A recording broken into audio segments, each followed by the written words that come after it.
Tigilan na ang pagkain ng isa-zero gulay na ito agad, mga gulay na dapat iwasan ng mga senior. Palagi nating naririnig na ang mga gulay ay mabuti para sa ating kalusugan, ngunit paano kung sabihin ko sa inyo na ang ilan sa mga ito ay tahimik na nakakasira sa inyong mga bato, nagpapataas ng inyong blood sugar, at nagtitrigger pa ng masakit na pamamaga ng mga kasukasuan? At heto pa ang pinakamasama, isa sa mga pinakadelikadong gulay ay maaaring nakalagay na sa inyong refrigerator ngayon. Sa loob ng maraming taon, pinupuri ng mga doktor at nutrisyonista ang mga pagkaing ito. Ngunit ang nakakagulat na katotohanan ay habang tumatanda tayo, hindi na napoproseso ng ating katawan ang mga ito tulad ng dati. Ang tila walang masama noong tayo ay nasa 30 o 40 ay maaari na ngayong maglagay sa atin sa panganib para sa malubhang mga problema sa kalusugan. Manatili kayo hanggang sa dulo dahil ngayon ibubunyag natin ang isa-zero gulay na hindi dapat kainin ng mga senior kung gusto nilang protektahan ang kanilang mga bato, pigilan ang pamamaga, at iwasan ang problema sa panunaw. Maaaring magulat kayo sa ilan sa mga ito, habang ang iba naman ay maaaring magpaliwanag sa mga hindi maipaliwanag na pananakit, pagkabag, o pagkapagod na nararamdaman ninyo. Ngayon, umpisahan na natin. Mga sitsaro, peas, ang nakatagong bomba ng asukal. Ang mga sitsaro ay madalas na itinuturing na isang masustansya at hindi nakakapinsalang gulay na puno ng fiber, protina, at mahahalagang bitamina. Maraming tao ang nagdadagdag nito sa mga sopas, salad, o side dish nang hindi nag-iisip. Ngunit paano kung sabihin ko sa inyo na ang maliliit na berdeng gulay na ito ay maaaring nakakasama sa inyong kalusugan, lalo na habang tumatanda kayo? Isa sa mga pinakamalaking alalahanin sa mga sitsaro ay ang kanilang nakakagulat na mataas na sugar content. Hindi tulad ng mga madahong gulay, ang mga sitsaro ay naglalaman ng mataas na glycemic load na nangangahulugang mabilis silang nagiging asukal sa inyong katawan. Ito ay maaaring magdulot ng mabilis na pagtaas ng blood sugar na humahantong sa pagbagsak ng enerhiya, pagtaas ng gutom, at mas mataas na antas ng pamamaga. Kung mayroon kang diabetes o insulin resistance, ito ay maaaring maging partikular na mapanganib na nagpapahirap sa pagkontrol ng iyong blood sugar at pagpapataas ng iyong panganib para sa pangmatagalang mga komplikasyon. Ngunit hindi natatapos doon ang mga panganib. Ang mga sitsaro ay mataas din sa purines, isang natural na compound na nagiging uric acid sa katawan. Para sa mga senior, ang labis na uric acid ay maaaring maging tunay na problema. Maaari itong maipon sa mga kasukasuan na nagtitrigger ng matinding gout flare-ups, isang masakit na uri ng arthritis na nagdudulot ng pamamaga at pananakit, kadalasan sa mga paa at daliri. Kahit na wala kang gout, ang labis na uric acid ay maaari pa ring mag-ambag sa mga kidney stone na hindi lamang masakit kundi maaari ring magdulot ng dagdag na strain sa iyong mga bato sa paglipas ng panahon. At pagkatapos ay mayroong issue ng panunaw. Maraming senior ang napapansin na sila ay nakakaramdam ng pagkabag, gas, o panghihina pagkatapos kumain ng sitsaro, ngunit hindi nila palaging naugnay ang mga tuldok. Iyon ay dahil ang mga sitsaro ay naglalaman ng complex carbohydrates at lectins na maaaring mahirap para sa tumatandang digestive system na tunawin. Habang tayo ay tumatanda, ang ating mga digestive enzyme ay nagiging hindi gaanong mahusay na nagpapahirap sa pagproseso ng ilang mga pagkain. Kung madalas kang nakakaramdam ng hindi komportable, pagkabag, o nakakaranas pa ng banayad na pananakit ng tiyan pagkatapos kumain ng sitsaro, maaari itong maging tanda na nahihirapan ang iyong tiyan na hawakan ang mga ito. At sa susunod, isang gulay na inaakala ng karamihan sa mga tao na isang superfood, ngunit maaaring magdulot ng mapanganib na stress sa iyong mga bato. Manatiling nakatutok. 2. Asparagus, isang nakatagong stressor sa bato. Ang asparagus ay madalas na pinupuri bilang isang superfood na puno ng bitamina, antioxidants, at fiber. Ito ay isang tanyag na pagpipilian sa maraming heart-healthy at weight loss diets. Ngunit paano kung sabihin ko sa inyo na ang tinatawag na malusog na gulay na ito ay maaaring tahimik na nagpapalala ng pananakit ng kasukasuan, nagpapahirap sa iyong mga bato, at nag-iiwan sa iyo ng dehydrated nang hindi mo man lang namamalayan? Isa sa mga pinakamalaking nakatagong panganib ng asparagus ay ang mataas na purine content nito. Bagamat ang purines ay natural na matatagpuan sa maraming pagkain, ang mga ito ay nagiging uric acid sa katawan. Para sa maraming senior, ang labis na uric acid ay isang malubhang problema. Sa paglipas ng panahon, maaari itong maipon sa mga kasukasuan na nagtitrigger ng masakit na gout flare-ups. Kung nagising ka na ba na may matinding pananakit at pamamaga sa iyong malaking daliri sa paa o iba pang mga kasukasuan, ang gout ang maaaring sanhi at ang asparagus ang maaaring nagpapasiklab nito. Kahit na hindi ka nagdurusa sa gout, ang sobrang uric acid ay maaari pa ring magpataas ng pamamaga, magpalala ng mga sintomas ng arthritis, at magdulot ng karagdagang stress sa iyong mga bato. At para sa mga mayroon ng nabawasan na paggana ng bato, ang asparagus ay maaaring magpalala pa ng mga bagay. Ngunit hindi natatapos doon ang mga panganib. Ang asparagus ay isa ring natural na diuretic na nangangahulugang pinatataas nito ang produksyon ng ihi. Sa una, ito ay maaaring hindi tunog na isang masamang bagay. Naniniwala pa nga ang ilang tao na nakakatulong ito sa pag-flush ng mga toxins. Ngunit para sa mga senior, ang madalas na pag-ihi ay maaaring humantong sa dehydration ng mas mabilis kaysa sa inaasahan mo. Habang tayo ay tumatanda, ang ating mga katawan ay nakakapagritain ng mas kaunting tubig at nagiging hindi gaanong mahusay sa pagbibigay ng senyas ng pagkauhaw. Nangangahulugan ito na maaari kang dehydrated bago mo pa man maramdaman ang uhaw. Ang dehydration ay mapanganib, lalo na para sa mga senior. Maaari itong magdulot ng pagkahilo, pagkalito, pananakit ng kalamnan at pagkapagod ng bato.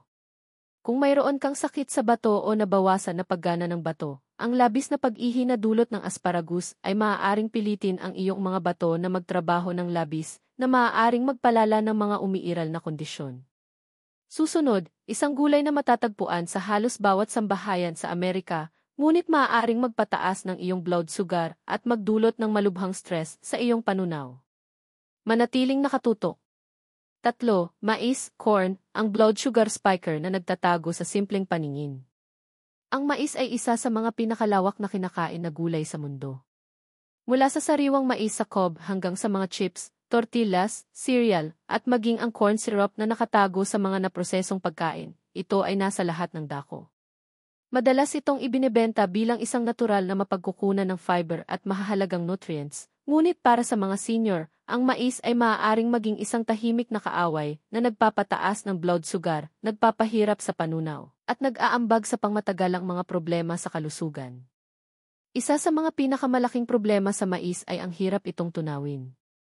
Hindi tulad ng ibang mga gulay, ang mais ay naglalaman ng selulose, isang uri ng fiber na nahihirapang tunawin ng katawan ng tao. Ito ang dahilan kung bakit maaari mong mapansin ang hindi natunaw na mais sa iyong dumi.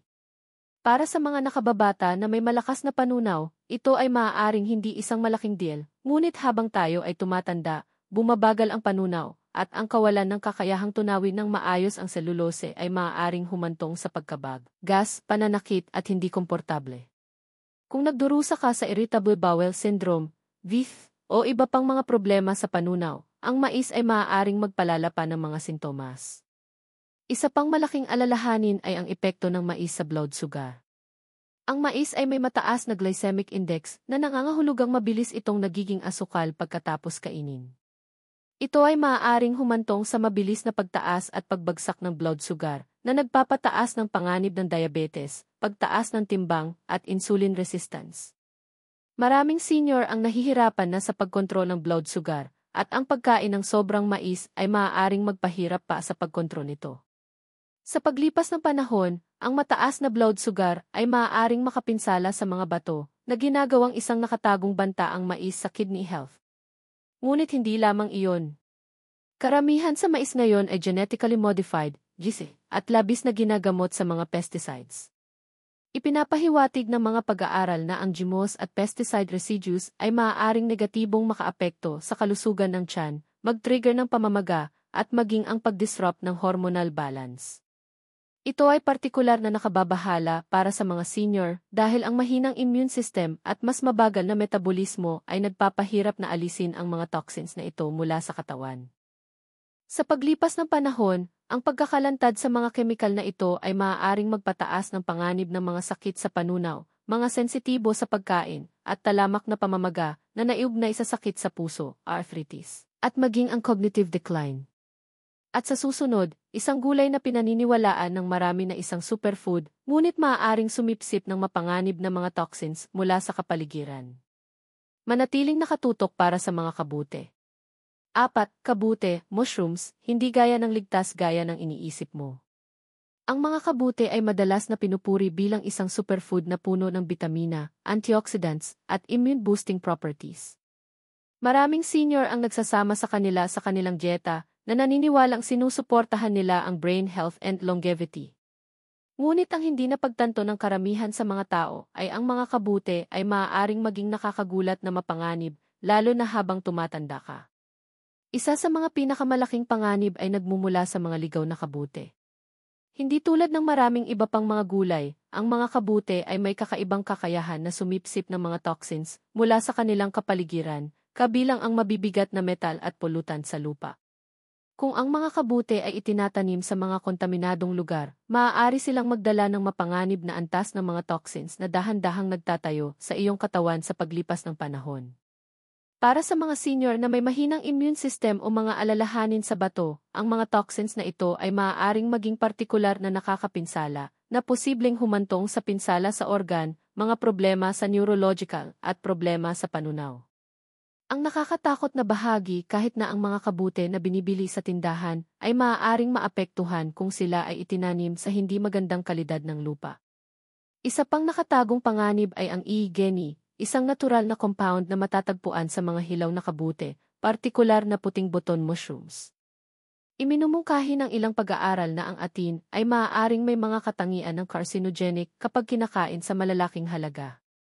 Habang ang pagluluto ng kabute ay makabuluhang nagpapababa sa E-gen levels, maraming tao pa rin ang kumakain ng hilaw na kabute sa mga salad o bahagyang nilutong mga pagkain na hindi nila nalalaman na inilalantad ang kanilang sarili sa mga nakakapinsalang compound. Ang mga kabute ay maaari ring maging isang nakatagong trigger para sa mga allergy at food sensitivities. Maraming senior ang hindi napagtanto na ang mga kabute ay naglalaman ng fungal proteins na maaaring magdulot ng immune reactions na humahantong sa digestive discomfort, pagkabag, rashes sa balat, at maging ang mga problema sa paghinga. Ang ilang mga tao ay nakakaranas ng banayad na mga sintomas tulad ng gas o pagduduwal, habang ang iba ay maaaring magkaroon ng mas matinding reaksyon nang hindi napagtanto na ang mga kabute ang sanhi. Kung madalas kang nakakaramdam ng hindi maganda, panghihina, o pagkabag pagkatapos kumain ng kabute, ang iyong katawan ay maaaring nahihirapang iproseso ang mga ito ng maayos. Kaya paano mo gagawing mas ligtas ang kabute? Ang unang hakbang ay palaging lutuin ang mga ito ng lubusan. Nakakatulong ang init na masira ang VC at pumatay ng anumang nakakapinsalang bakterya o toxins na maaaring naroroon. Dumikit sa mga organic na kabute hanggat maaari, dahil mas malamang na sila ay kontaminado ng mga pesticides o environmental toxins. Kung mayroon kang mga sensitibo sa panunaw o mga allergy, pinakamahusay na limitahan o iwasan ang mga kabute ng buo upang maiwasan ang mga hindi gustong epekto sa kalusugan. At sa susunod, isang karaniwang gulay na pinaniniwalaan ng marami na mahusay para sa panunaw, ngunit maaaring ma-disrupt ang iyong thyroid at magpabagal ng iyong metabolismo. Manatiling nakatutok. 5. Repolyo, cabbage, ang thyroid disruptor na hindi mo inaasahan. Ang repolyo ay madalas na itinuturing na isang powerhouse vegetable na puno ng fiber, bitamina, at antioxidants. Ito ay isang staple sa maraming diets na pinupuri para sa papel nito sa kalusugan ng puso, panunaw, at maging ang pagbaba ng timbang. Ngunit ang hindi napagtanto ng karamihan sa mga tao ay ang repolyo ay may madilim na bahagi, isa na maaaring magdulot ng malubhang mga problema sa kalusugan, lalo na para sa mga senior. Isa sa mga pinakamalaking problema sa repolyo ay ang epekto nito sa panunaw. Naglalaman ito ng rapanos, isang complex sugar na nahihirapang tunawin ng katawan ng tao. Bilang resulta, ito ay nagbuburo sa tiyan na humahantong sa labis na gas, pagkabag, at hindi komportable. Para sa mga senior na may mas mabagal na panunaw o sensitibong tiyan, ang repolyo ay maaaring magdulot ng masakit na pagkabag, pananakit, at maging ang acid reflux. Kung nakaramdam ka na ng hindi komportable na kapunuan o gas pagkatapos kumain ng repolyo, malamang na nahihirapan ang iyong katawan na iproseso ito ng maayos. Ngunit ang mas malaking alalahanin ay nakasalalay sa epekto nito sa thyroid. Ang repolyo ay mataas sa goitrogens, natural compounds na nakakasagabal sa thyroid function. Hinaharangan ng mga compounds na ito ang AC-block iodine absorption na mahalaga para sa paggawa ng mga thyroid hormones. Para sa mga senior na nagdurusa na sa hypothyroidism o isang sluggish metabolism, ang regular na pagkain ng repolyo ay maaaring magpalala ng mga sintomas na humahantong sa pagkapagod, pagtaas ng timbang, at maging ang cognitive decline. Kung nakaramdam ka ng hindi pangkaraniwang pagkapagod, ginao, o mental na pagkalito, ang iyong thyroid ay maaaring nasa ilalim ng pressure, at ang repolyo ang maaaring nagpapalala nito. Kaya ano ang mas ligtas na opsyon? Kung gusto mo ang repolyo, isaalang-alang ang mga fermented version tulad ng sauerkraut o kimchi. Sinisira ng fermentation ang matitigas na fibers at binabawasan ang goitrogenic effect na ginagawang mas madaling tunawin at mas ligtas para sa thyroid. Ang pagluluto ng repolyo ay maaari ring makatulong na i-minimize ang epekto nito, ngunit kung mayroon kang mga alalahanin sa thyroid, pinakamahusay na limitahan ang iyong paggamit. At sa susunod, isang gulay na isang staple sa maraming cuisines, ngunit maaaring tahimik na nagtitrigger ng pamamaga at nagpapalala ng pananakit ng kasukasuan. Manatiling nakatutok. 6. Talong, eggplant, ang tahimik na pamamaga trigger. Ang talong ay isang staple sa maraming cuisines na gustong-gusto para sa rich texture at kakayahang sumipsip ng mga lasa. Madalas itong pinupuri sa pagiging mababa sa calories at mataas sa fiber na ginagawang isang sikat na pagpipilian para sa malusog na pagkain. Ngunit sa ilalim ng makintab nitong balat ay nakatago ang isang panganib na hindi napagtanto ng maraming senior. Ang talong ay maaaring tahimik na mag-trigger ng pamamaga, magpalala ng pananakit ng kasukasuan, at mag-irritate ng panunaw. Isa sa mga pinakamalaking alalahanin sa talong ay ang pagiging kabilang nito sa nightshade family, isang grupo ng gulay na kinabibilangan ng patatas, kamatis, at bell peppers.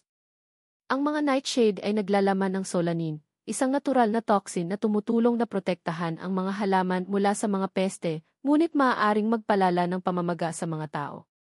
Ito ay partikular na nakababahala para sa mga senior na may arthritis, gout o talamak na mga kondisyon ng pananakit. Maraming tao ang hindi nalalaman na nakakaranas ng paninigas, pamamaga, o pananakit ng kasukasuan pagkatapos kumain ng talong na hindi napagtanto na ang kanilang paboritong gulay ang maaaring sanhi. Higit pa sa pamamaga, ang talong ay maaari ring maging masakit sa panunaw. Ang matigas nitong balat at tiny seeds ay naglalaman ng mga compounds na maaaring mag-irritate sa lining ng tiyan na humahantong sa acid reflux, bloating at hindi komportable. Para sa mga senior na may acid reflux, GERD o sensitibong panunaw, ang talong ay maaaring magpalala ng mga sintomas na nagdudulot ng heartburn at pananakit ng tiyan. Ang ilang mga tao ay nagkakaroon din ng banayad na allergic reactions sa talong na nakakaranas ng pangangati sa lalamunan o banayad na pamamaga pagkatapos kainin ito. Kaya ano ang mas ligtas na paraan upang kainin ito? Ang pagluluto ng talong ng lubusan ay susi. Nakakatulong ang init na masira ang solanin na ginagawang hindi gaanong nakakapinsala. Ang pag-ihaw o pagluluto ng talong hanggang sa malambot ay makakatulong na mabawasan ang mga negatibong epekto nito. Ang pagbabalat ng balat ay maaari ring gawing mas madaling tunawin at pinakamahalaga, kainin ito ng katamtaman, lalo na kung mayroon kang arthritis, pananakit ng kasukasuan o mga problema sa panunaw. At sa susunod, isang gulay na paborito ng comfort food, ngunit maaaring tahimik na nagpapataas ng iyong blood sugar at nagpapabilis sa pagtanda. Manatiling nakatutok. 7. Patatas, potatoes, ang blood sugar nightmare. Ang patatas ay isa sa mga pinakakaraniwang kinakain na gulay sa mundo. Mula sa mashed potatoes hanggang sa fries at chips, ang mga ito ay isang comfort food staple sa maraming sambahayan. Ngunit paano kung ang bawat araw na gulay na ito ay tahimik na nakakasama sa iyong kalusugan, lalo na habang tumatanda ka? Isa sa mga pinakamalaking panganib ng patatas ay ang kanilang mataas na glycemic index na nangangahulugang mabilis silang nagiging asukal pagkatapos kainin. Para sa mga senior, lalo na ang mga may diabetes, insulin resistance o metabolic issues, ito ay maaaring maging isang seryosong problema. Ang madalas na pagtaas ng blood sugar ay humahantong sa pagkapagod, pagtaas ng timbang, at mas mataas na panganib ng sakit sa puso. Sa paglipas ng panahon, ang mataas na blood sugar ay maaari ring mag-ambag sa kidney strain, nerve damage, at nagpapalala ng mga diabetic symptoms. Ngunit hindi natatapos doon ang mga panganib. Ang mga pritong patatas tulad ng French fries at potato chips ay mas malala pa. Kapag ang patatas ay niluto sa mataas na temperatura, gumagawa sila ng acrylamides, isang kemikal na naiugnay sa pamamaga at mas mataas na panganib ng kanser. Hindi lamang sinasaktan ng mga compounds na ito ang iyong katawan, maaari rin silang mag-ambag sa pananakit ng kasukasuan, sluggish metabolism, at mas mabilis na pagtanda. Ang mga senior na nakakaranas na ng arthritis o talamak na pamamaga ay maaaring makita na ang pagkain ng pritong patatas ay nagpapalala sa kanilang mga sintomas. At kung sa tingin mo ang paglipat sa baked potatoes ay ginagawang ligtas ang mga ito, mag-isip muli. Kung wala ang fiber mula sa balat, ang baked potatoes ay nagdudulot pa rin ng mabilis na pagtaas ng blood sugar na humahantong sa pagbagsak ng enerhiya at gutom kaagad pagkatapos kumain. Ginagawa nitong mas mahirap mapanatili ang isang malusog na timbang sa stable energy levels na napakahalaga para sa pangkalahatang well-being habang ikaw ay tumatanda. Kaya ano ang mas mahusay na opsyon? Sa halip na regular na patatas, subukan ang kamote.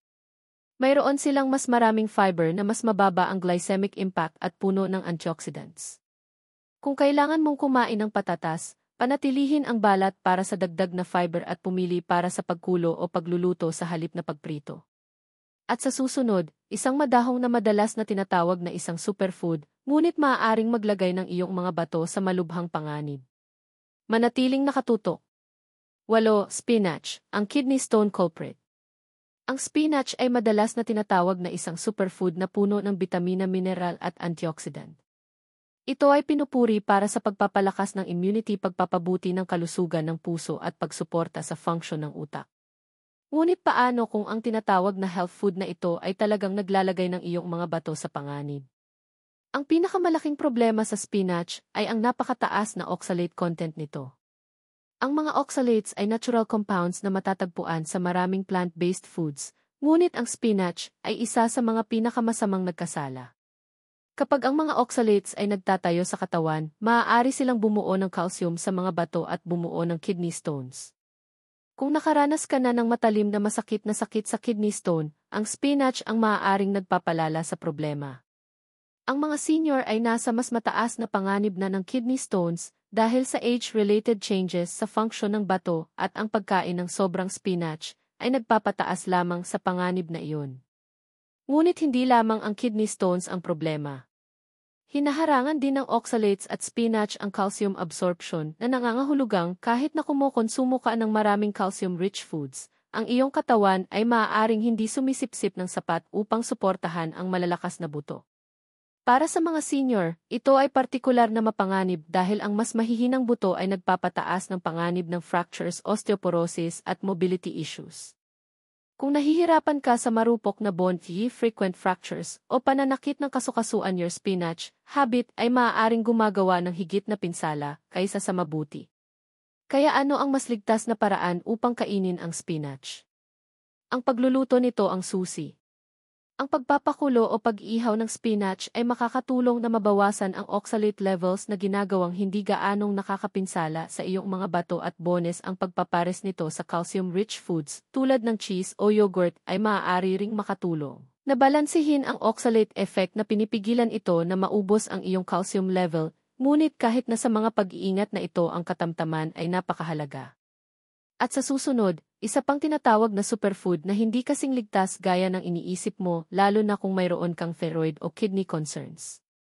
Manatiling nakatutok. Kale, ang superfood na hindi laging super. Ang kale ay pinuri bilang isa sa mga pinakamalusog na gulay sa planeta. Puno ito ng bitamina, mineral at antioxidant na ginagawa itong isang go-to choice para sa health-conscious individual. Ngunit paano kung ang tinatawag na superfood na ito ay nagtatago ng mga panganib na maaaring makapinsala sa iyong kalusugan, lalo na habang tumatanda ka?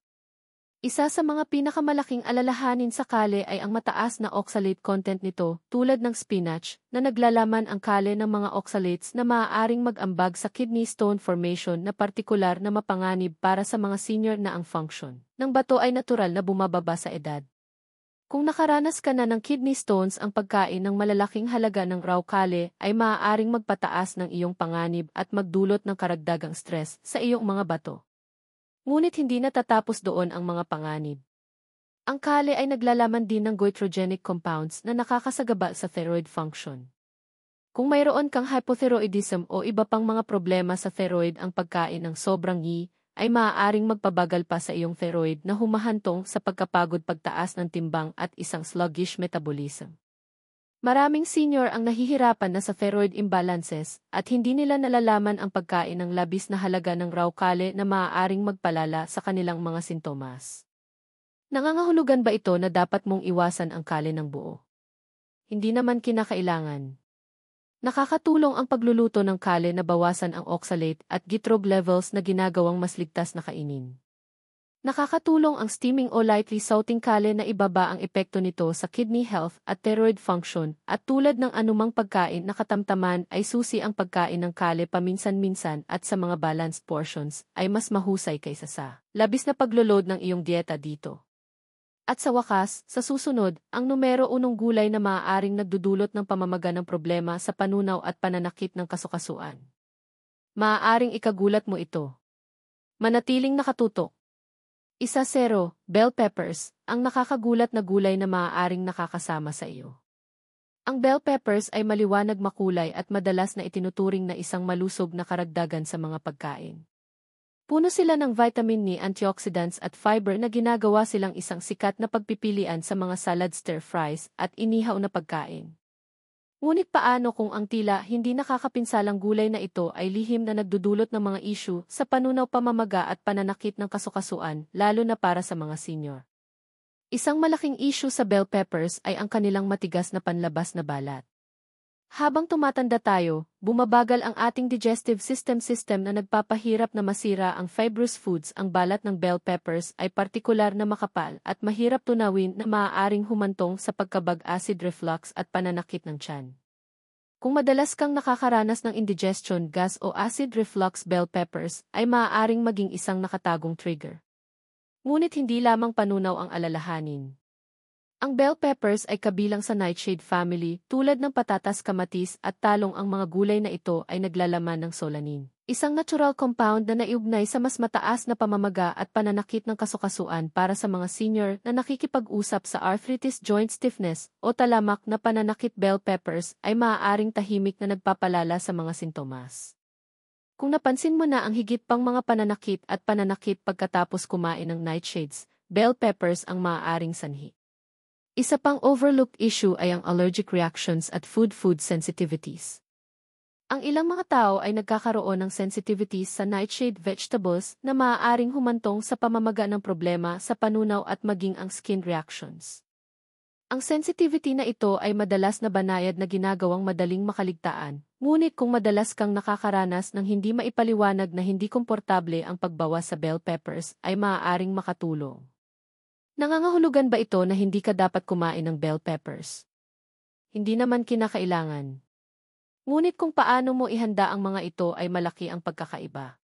Ang pag-ihaw o pagbabalat ng bell peppers ay maaaring gawing mas madaling tunawin sa pamamagitan ng pag-alis sa matigas na panlabas na balat. Nakakatulong din ang pagluluto sa mga ito na masira ang ilan sa solanin na nagpapababa sa mga inflammatory effects nito kung mayroon kang arthritis o sensitibo sa panunaw. Pinakamahusay na limitahan ang iyong paggamit at bigyang pansin kung paano gumagana ang iyong katawan. Ang bell peppers ay maaaring magmukhang inosente, ngunit para sa mga senior maaari silang maging isang nakatagong mapagkukunan ng mga issue sa panunaw, pamamaga at hindi komportable kung kumakain ka ng mga ito nang hindi nag-iisip sa pangalawa. Oras na upang muling isaalang-alang kung paano nakakaapekto ang mga ito sa iyong katawan. Mahal kong mga kaibigan, kaya ayan ang 1 zero vegetable senior ay dapat iwasan para sa mas mahusay na kidney health at pangkalahatang well-being. Ang ilan sa mga ito ay maaaring ikinagulat ka, habang ang iba naman ay maaaring nakumpirma ang iyong pinaghihinalaan. Ngayon ay hindi nangangahulugan na hindi ka dapat kumain ng mga gulay na ito, ngunit ang susi ay ang pag-unawa sa kanilang mga nakatagong panganib at pag-aaral kung paano ihanda ang mga ito ng maayos. Ang maliliit na pagbabago tulad ng pagluluto ng high-oxalate vegetables na nagbabalat ng matitigas na balat o naglilimita sa laki ng bahagi ay maaaring gumawa ng malaking pagkakaiba. Ang layunin ay hindi upang alisin ang mga pagkaing ito ng buo, ngunit upang protektahan ang iyong mga bato na pagbutihin ang panunaw at bawasan ang pamamaga habang ikaw ay tumatanda. Ngayon mayroon akong tanong para sa iyo, kung aling gulay ang labis mong ikinagulat, ay ang sugar pack peas ba ito, ang kidney stone triggering spinach, o ang pamamaga na nagdudulot ng bell peppers? Ipaalam sa akin sa mga komento, gusto kong marinig ang iyong mga saloobin. Salamat sa panonood, hanggang sa susunod, manatiling malakas, manatiling malusog at umunlad.